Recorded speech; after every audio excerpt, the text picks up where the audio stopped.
Hello tubers, I'm expecting some opals in the mail.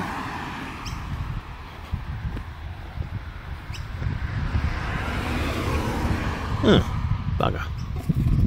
What's this rubbish? It's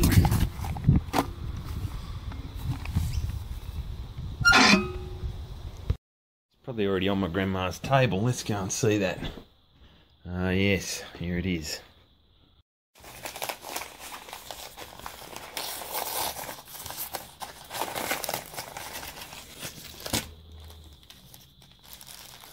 Cool.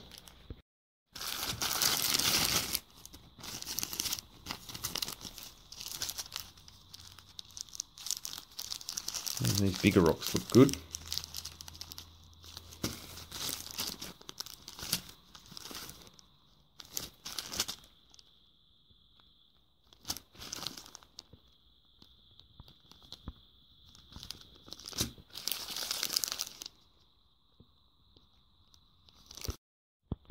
There's 5 lots of 100 carats each, that's 500 carats there.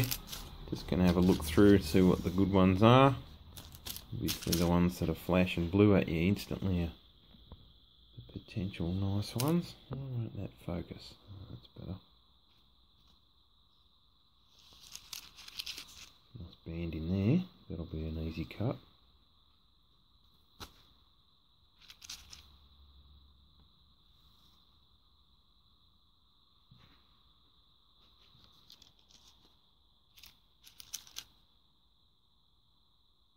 That'll be an easy cut too.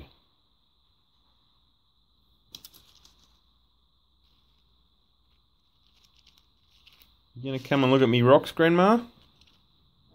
You gonna come and look at me rocks?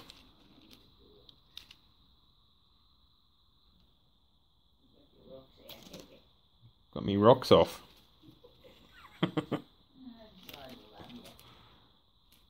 Someone's got it.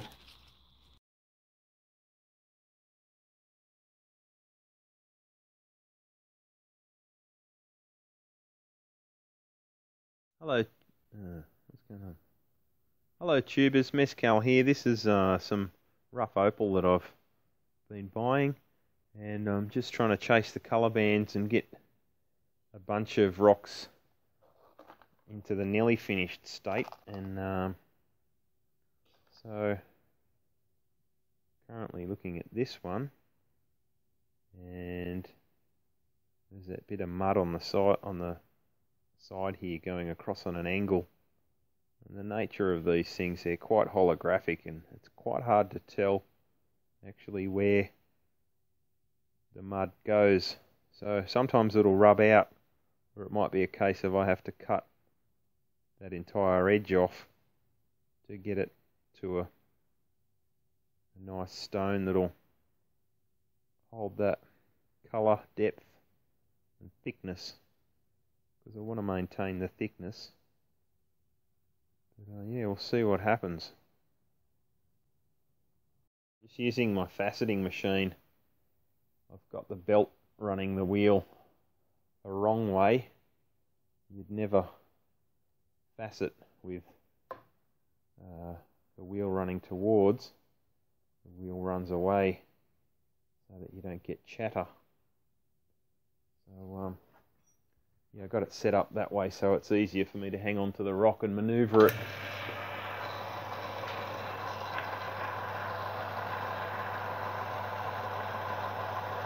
So just trying to find a nice shape without cutting too much weight off it. So I'm grinding that edge there, trying to see how deep this mud is. And when you're cutting an opal, you want to move all the time so that you don't create flat spots on the rock, because flat spots are kind of hard to get out when you polish at the polishing stage. You really need to be doing it at the cutting stage. We might actually be able to polish that out without going too deeply, so that's good. We'll keep going like that.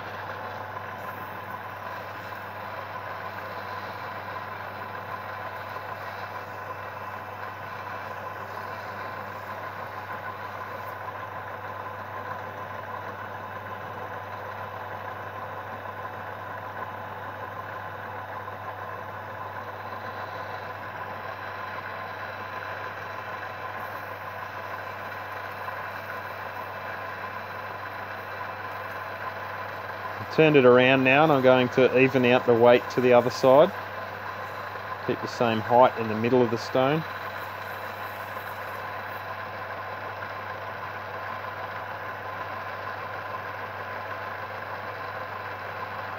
You can see it's a bit wonky there, so I'll just gently rock it back and forwards to keep that smooth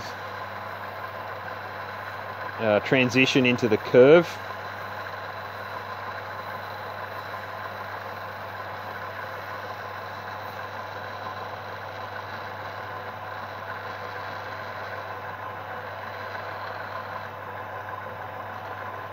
Yeah, that might rub out actually, that's good.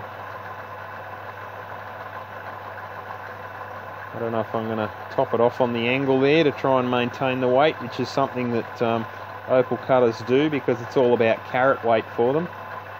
But in my regard, you know, I got these fairly cheaply, so I'm not so much concerned about keeping the carat weight up as I am actually getting a really nice looking piece.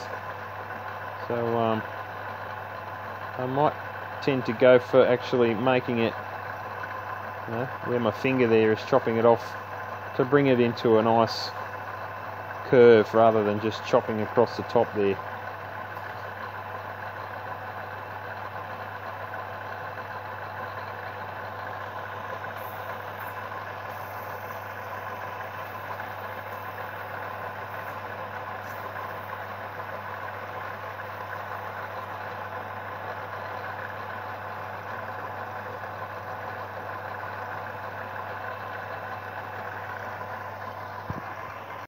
So yeah, that's what I've been playing at lately. Here's another green with a little flash of red. That's ready to be polished just about. It's not a real good, you've got to get the angles right for the light. There you go, there's the red. Come on, focus. I love the deep blue in this one. Check that out.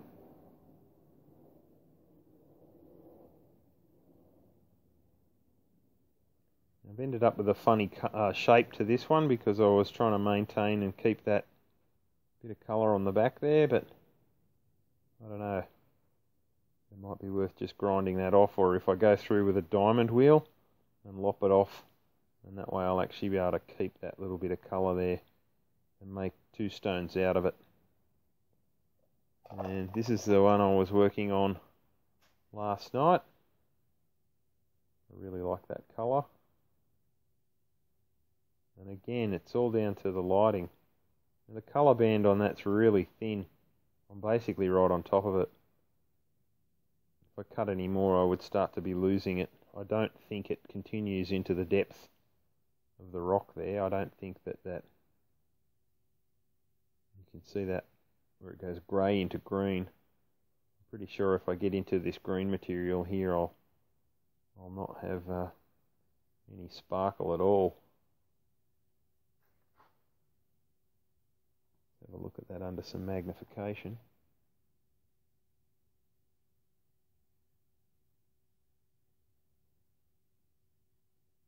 So yeah, the reason these stones are cheap is because they've been deemed very difficult to work with, and they've been sold on eBay as a lot.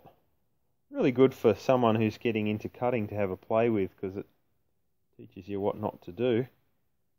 But yeah, what else have I got here? This is one I cut a few years back now, and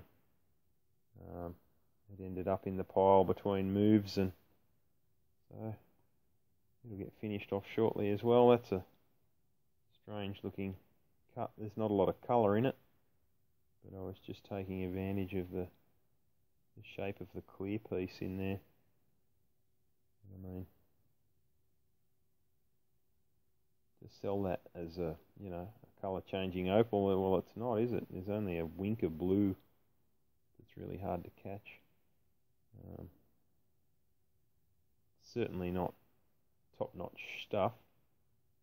Maybe if I ground that entire top off and got down into that dark there might be a blue band. Well, usually you'll see the band on the side that tells you if it's worth going deeper.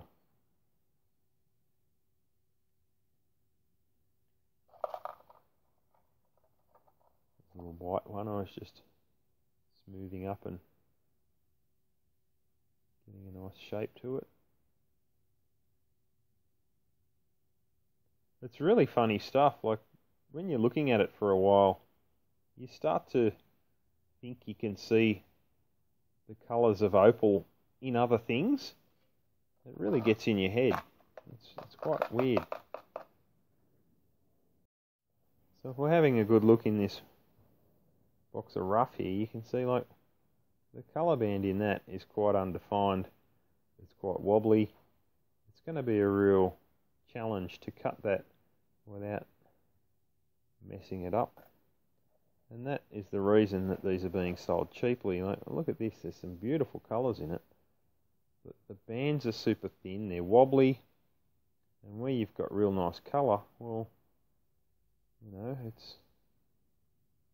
would almost be worth sticking it in the ultrasonication bath and zapping all the mud off it and just selling it as, you know, a shiny piece of rough that's been polished.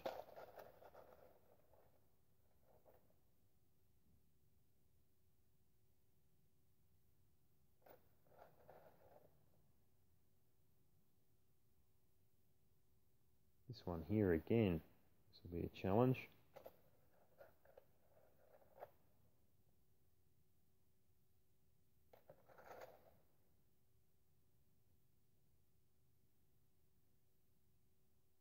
You can see the mud that's included into the into where the colours are. What else have we got to look at?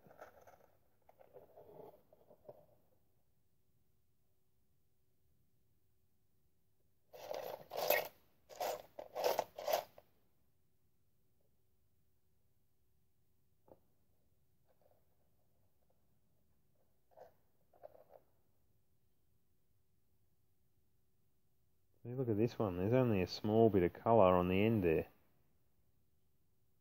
And it's concave, so by the time you polish it, you'll probably, you know, you can't polish it on a flat.